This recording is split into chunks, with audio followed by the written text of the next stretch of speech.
আমাকে বহুত হুমকি দিতেছে, গ্রেফতার বলে রেডি।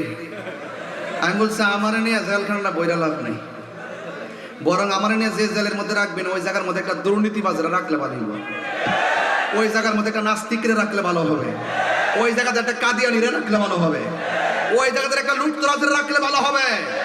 বরং আমার একটা কাজ করেন, আমার না জেলো দিয়া বুলেট দুইটা বাড়ায় নিয়ে আসবে, বুকটা ফাইতে তোমার লাভবাই কে রাসূলুল্লাহ বলে জীবন দিয়ে দিব। কার জন্য? নবীর জন্য। কার জন্য? শুনেন, অধপতন ডাক্তার নেন না।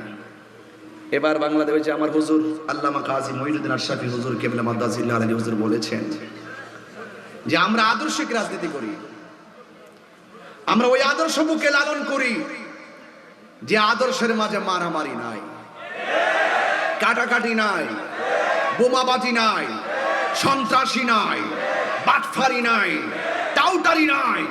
ওই আদর্শ নিয়ে যদি আমরা এগিয়ে যেতে পারি তাহলে সেখানে গিয়ে আমরা আদর্শের কথাই বলবো, দেশ শান্তি হবে। একমাত্র এই বাংলাদেশ নিরাপদ আহলুস সুন্নাত ওয়াল জামাতের কাছে, অন্য কারো কাছে নিরাপদ নয়।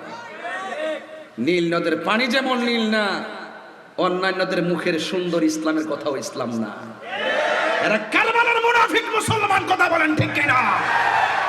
এগুলো আমরা